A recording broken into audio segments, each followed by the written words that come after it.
All right, here's a quick run through on how to make Noice Nifty Nachos with Billy Chili. You are going to need cayenne powder if you like it spicy, bay leaves, about that many, cumin, and chili powder. Please don't mind my spice bottles. Also, you're going to need 2 cans of dark red kidney beans and a can of crushed tomatoes. Tostitos will come into play later on. We got a pan heating up. And we got a pound of regular ground beef. You can go lean, you can go ground turkey, ground chicken. I would say not ground chicken because it doesn't take the flavor as well as turkey does because turkey's so bland. It might kind of change the taste, but you might like that. I took regular ground beef because this is the log that was the cheapest at the grocery store, so that's what I bought.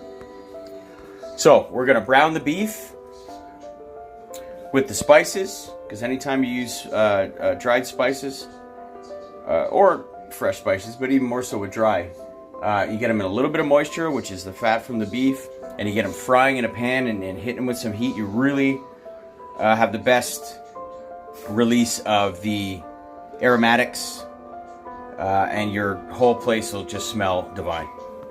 Okay, so I'm just going to open up these cans, 2 cans of red beans, a can of crushed tomatoes. I'm going to set my crock pot to high, and I'm going to dump them in there and let them start to boil away. And as soon as I have the ground beef and spices browned, that's also going to go in. I'm going to chop up 1 onion, add it to the ground beef. It's going to be a simple chili. Can't wait. 1 log of beef.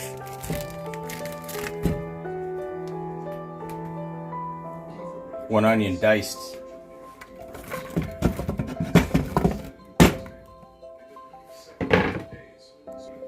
Tomatoes, beans,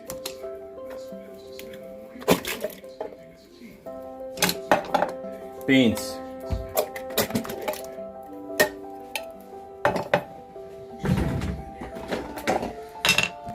mix,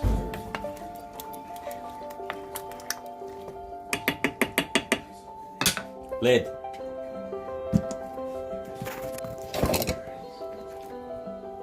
Set to high. Beef and onions. Temperature. Low medium.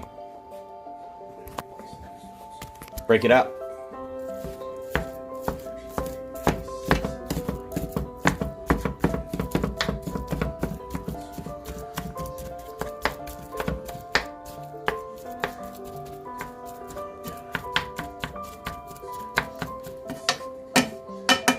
As it cooks, keep breaking it up. Get it as fine as possible, the beef. Spices. Cumin. Now, if you want to measure it, which if it's new for you, you probably should, try to measure about this much. Just a rule of thumb I go by. With the cumin, if I can lightly dust all the meat, I'm good. Chili powder. Rule of thumb, twice as much chili powder as you put cumin. Okay? For a little bit of fire, we got some cayenne. Just a little bit. If you make it just like this, you'll see what that does. Bay leaf.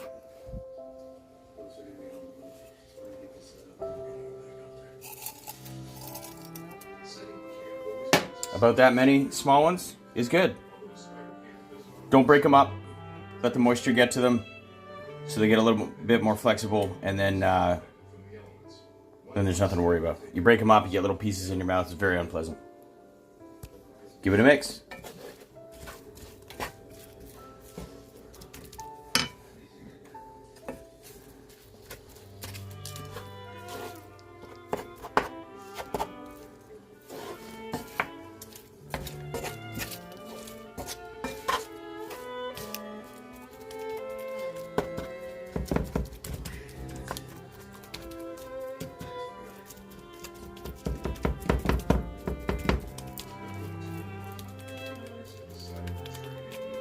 All right, she'll come up to temperature pretty quick. As it happens, there she goes. As it happens, you'll see the fat being released from the beef to create kind of a thin layer of liquid moisture on the bottom.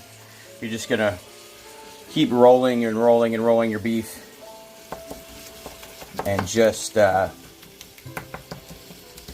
going through with your spoon or spatula, whatever you're using.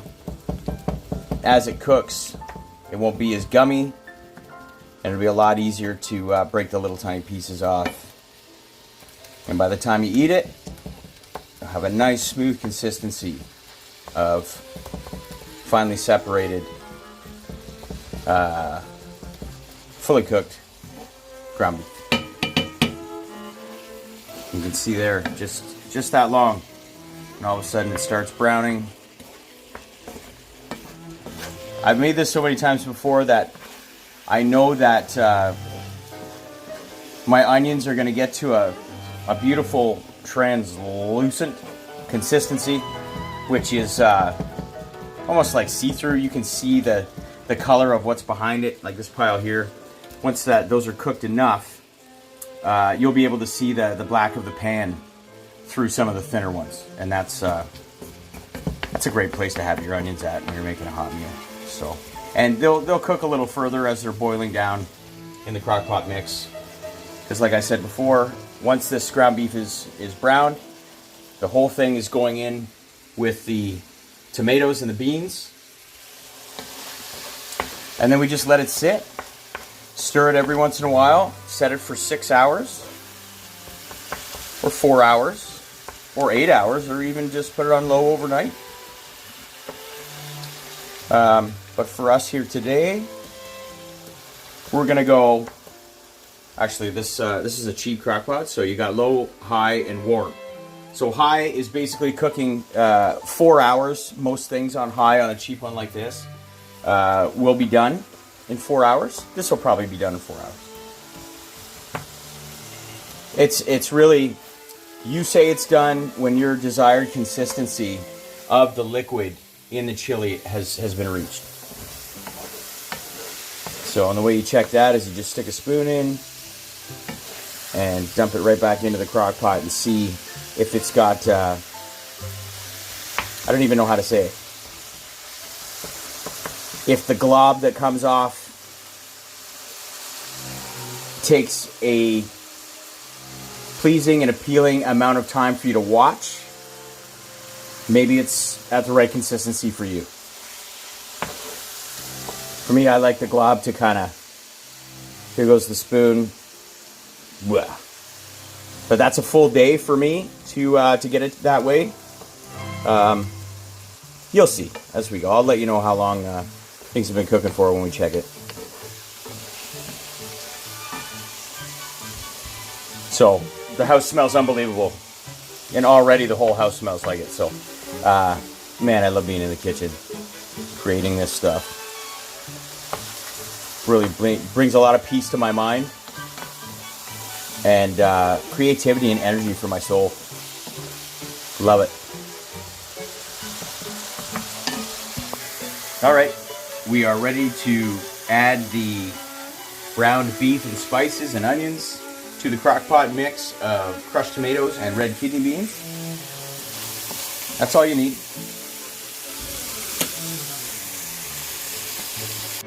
Mix.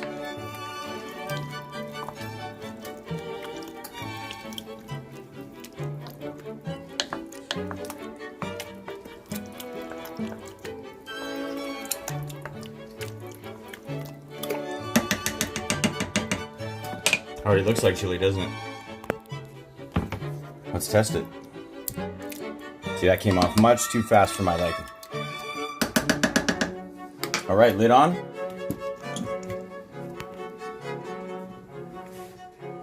See you in a couple hours.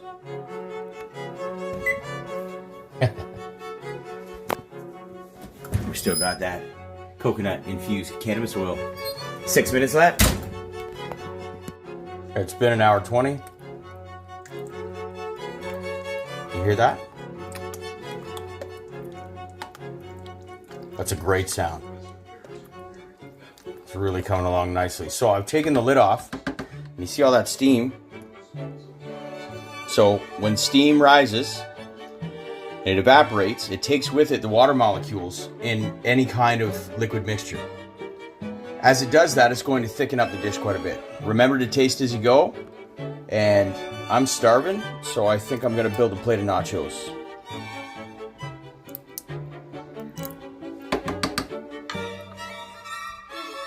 All right, we're at the 2-hour mark.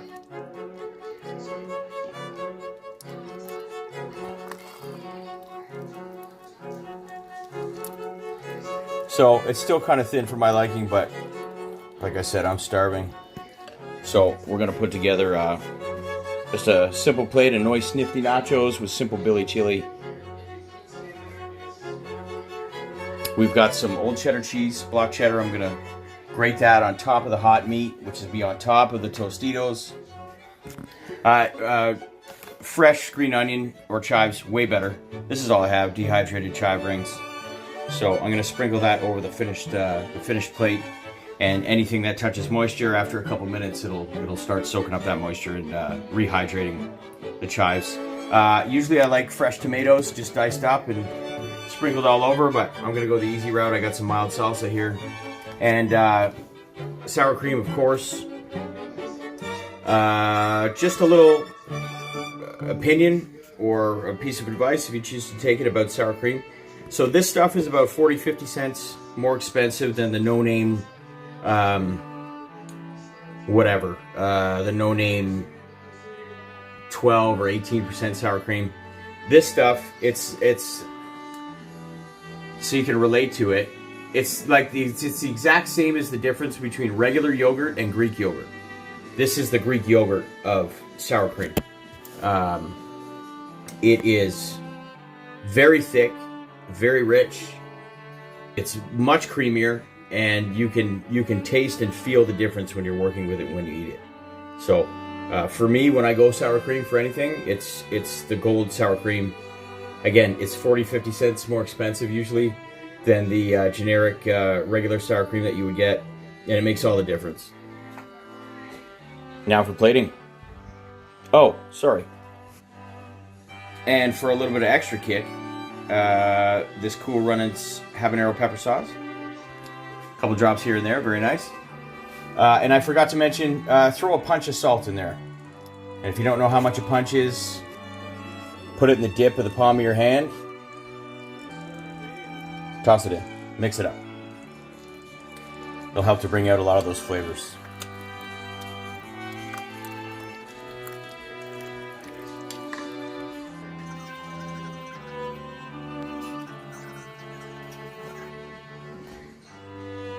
Microwave for 10 seconds? 23 seconds.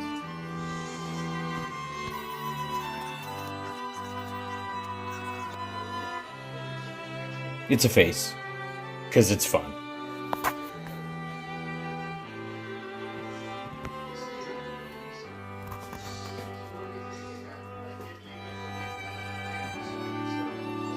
Noice Nifty Nachos with simple Billy chili.